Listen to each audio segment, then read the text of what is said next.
हाय, hello, good evening सगळ्यांना. जय भीम. मी सीमा. स्वागत आहे आपलं सगळ्यांचं किचन सवंगडी आणि मी या चॅनलमध्ये. कसे आहात सगळे? आशा करते की तुम्ही मस्त, स्वस्त आणि आनंदी असाल.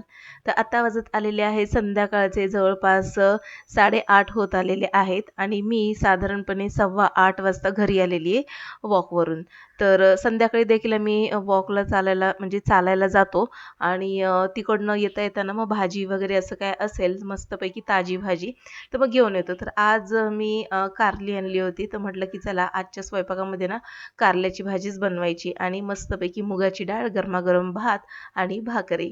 तर आता मी कारल्याची भाजी बनवत आहे. तर कारली बारीक अशी चिरून घेतली आणि ती ना मिठाच्या पाण्यामध्ये घातली. एक तर कारल्याला मीठ लावून ठेवायचं किंवा मग कारली ना मिठाच्या पाण्यात घालायची म्हणजे त्याचा कडवटपणा जो आहे ना तो कमी होतो. तर माझा इथे रात्रीचा स्वयंपाक सुरू आहे आणि निलय एवढ्या वेळ एकटाच होता घरामध्ये. मी आल्यानंतर मग त्याला भरपूर काही सांगायचं वगैरे होतं, की त्याच्या मित्रांचं आणि स्कूलमध्ये काय झालं किंवा मग आत्ता मी होमवर्क काय केलाय, तर ते सगळं त्याला विचारतीये. सांगतोय तो. तर कारली मी मीठ लावून ठेवली होती. बारीक अशा चकत्या केल्या होत्या. तर ना आता त्या धुवून घेतेय. तर भाकरी झाल्यानंतर त्याच तव्यामध्ये आता मी इथे कारल्याची भाजी बनवते. तव्यातच बनवणार आहे. तर आम्ही दोघंच कारली खातो. कारण मुलं काही जास्त कारली वगैरे खात नाहीत. तर ना तव्यातच मी काय केलं, कांदा छान परतून घेतला, भरपूर लसूण घातला त्याच्यामध्ये आणि लालसर रंगावरती थोडासा असा परतून घ्यायचा कांदा आणि मग त्यामध्ये ही मीठ लावलेली कारली स्वच्छ धुवून घ्यायची आणि ती कारली त्यामध्ये घालायची. आपलं घरगुती जे तिखट असेल ते घालायचं आणि त्या तिखटावरती ही कारली छान अशी परतायची. आता यामध्ये ना थोडंसं शेंगदाण्याचं असं भरड जर असेल तर ते भरड आपण घालायचं आणि पुन्हा एकदा ही कारली छान अशी परतून घ्यायची. भाजी ही इतकी चवदार लागते ना कारल्याची, खूप छान अशी लागते. तर यामध्ये मी थोडीशी मोहरी घातली नव्हती, तर थोडीशी मोहरी साईडला घातली आहे, म्हणजे आता लोखंडी तवा आहे तर पटकन होईल. एका साईडला मुगाची डाळ वगैरे शिजतीये. स्वयंपाक माझं चालू असलं ना, की निलय असा मध्ये-मध्ये येत असतो आणि त्याला माहिती नाही स्वयंपाक करत असताना मध्ये-मध्ये येणं किंवा मग भाज्या वगैरे हलवणं याच्यामध्ये जास्त इंटरेस्ट आहे. त्याला आवडतं काहीतरी असं बनवायला किंवा शिकायला. त्याच्यामुळे तो ना अवती सारखा किचनमध्ये येत असतो. रोज असतं त्याचं सकाळी, दुपारी, संध्याकाळी असं एक तरी फेरी त्याची होणारच होणार. तर इथे मी कांदा छान असा परतून घेतला आणि आता शेंगदाण्याचं कूट नव्हतं भरडसर, तर म्हणून मी थोडेसे शेंगदाणे मिक्सरच्या भांड्यात घातले आणि आता हे शेंगदाणे थोडेसे भरड करून घेते मिक्सरवरती. तर हा सगळा पसारा जो होता भाकरीचं ताट वगैरे तर ते सगळं आवरून घेतलं आणि आता इथे मस्तपैकी ना कारली बनवून घेते. तर मला कारली ना साधारणपणे म्हणजे तिखट आवडतात. एक तर कडवट चव असते त्याला साधारणपणे आणि त्यात तिखट आपण बनवली ना भरपूर लसणामध्ये कारली खूप छान अशी चवदार होतात. भरली कारली देखील जास्त म्हणजे आवडतात मला. पण कधी-कधी काय होतं ना रात्रीची वाटण लावून किंवा मग असं शेंगदाण्याचं असं मसाला करून कारल्यामध्ये जी भरतो ना आपण, तर ते खाल्ल्यानंतर रात्री ना थोडीशी ॲसिडिटी वाढल्यासारखी वाटते. मग मी ना भरली कारली न बनवता अशा पद्धतीची कारली बनवते. इतकी मस्त लागतात ना ही कारली. तर आता ही कारली छान अशी परतून घेतली तिखटावरती आणि यामध्ये ना आता मला थोडंसं भरड घालायचं शेंगदाण्याच्या कुटाचं. तर मोठा मुलगा कॉलेजवरून आणखीनही आलेला नाहीये. 8:30 होऊन गेलेले आहेत आणि आणखीनही तो घरी आलेला नाही. त्याची वाट बघतेय मी कधीची. त्याला फोन देखील केला होता, पण तो बोलला होता, "मम्मी आज थोडासा उशीर होईल." तर त्याचं कारण विचारलं, तर त्याचे ना म्हणजे कॉलेजमध्ये स्पोर्ट्स चालू होते आणि स्पोर्ट्समध्ये त्यांची जी टीम आहे, तर ती टीम जिंकलेली आहे. त्याच्यामुळे ना त्यांचं ते जे काय असेल स्पोर्ट्सचं फंक्शन वगैरे ते सगळं करून तो येणार होता. तर म्हटलं चला तो येईपर्यंत स्वयंपाक वगैरे तयार असायला हवा. कारण की कसं आहे ना मुलं किंवा मग आपल्या घरातली कोणीही पुरुष मंडळी खेळून वगैरे आली ना, की भरपूर भूक लागते. कारण ना शरीर भरपूर थकलेलं असतं आणि त्यामध्ये शरीराला थकवा जो आलेला असतो, तर त्यासाठी आराम करणं आणि पोटभर जेवण करणं खूप गरजेचं आहे. म्हणून मग मी काय केलं, तो यायच्या आधी माझा स्वयंपाक पटापट करायचं चालू आहे. तर एका साईडला कारल्याची भाजी शिजते, तोपर्यंत किचनचा ओटा पूर्ण आवरून घेतला आणि जी काही थोडीशी 2-3 भांडी पडलेली, तर ती भांडी घासून घेते. तुम्हाला तर माहिती आहे, इकडे येताना मी जास्त काही भांडी आणली नव्हती. आणि इथे जी मम्मीची भांडी ती देखील मी जास्त काही काढली नव्हती. जी काही आहेत तीच मी स्वच्छ करून वापरते. तर इथे कारलं छान असं वाफवलं गेलं तव्यामध्ये आणि आता यामध्ये ना आता शेंगदाण्याचं कूट तर मी घातलंच होतं. आता थोडीशी कोथिंबीर वगैरे घालून ते छान असं मिक्स करून घेणार आहे. खूप छान अशी भाजी तयार होते. तर अशा पद्धतीची कारल्याची भाजी ना मी गावी खाल्ली होती. ज्या आमच्या शेजारी राहणाऱ्या मावशी आहेत ना, तर त्या रात्री येताना आमच्याकडे जेवायला येतात. तर त्यांनी ना कारल्याची भाजी बनवून आणलेली आणि ती कारल्याची भाजी मी जेव्हा खाल्ली ना, तर इतकी चवदार झाली होती त्यांच्या हातची कारल्याची भाजी. तर मग मी त्यांना विचारलं, तर ते म्हणाले, की भरपूर कांदा, भरपूर लसणामध्ये कांदा छान परतून घ्यायचा आणि त्यामध्ये थोडंसं शेंगदाण्याचं कूट देखील परतून घ्यायचं.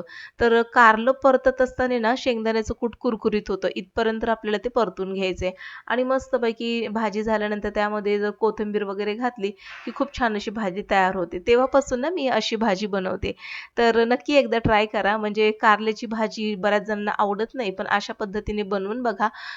कमी कडवट होते आणि चवदार देखील तितकीच लागते आणि या भाजीला जास्त काही तामझाम करावा लागत नाही बरं का. म्हणजे न मसाला बनवा किंवा मग त्या कारल्यामध्ये भरा वगैरे असं काही नाही. एकदम झटपट ही भाजी बनून तयार होते. तर कोथिंबीर घालून मी छान परतून घेतलं आणि एक आता थोडीशी वाफ येण्यासाठी मी झाकण ठेवलंय. गॅस बंद केलाय. तर त्यावरती मस्तपैकी कारलं आता होऊन जाईल. तर एका साईडला डाळ देखील झालेली आहे. तर आता निलय मला म्हणत होतं, "मम्मी कॅरम खेळतेस का?" म्हणून. तर म्हटलं, की "कॅरम खेळूया, पण आधी ना जेवण करून घे." कारण की ना बघता-बघता 9 वाजत आलेले आणि म्हटलं, की आता पहिलं जेवूया, कारण की मग एकदा खेळायला जर बसलं तर मग खूप उशीर होईल. एक क्रिकेटमध्ये मिळालंय आणि एक व्हॉलीबॉलमध्ये मिळालंय आणि कॉलेजचे 2 सर्टिफिकेट. छान.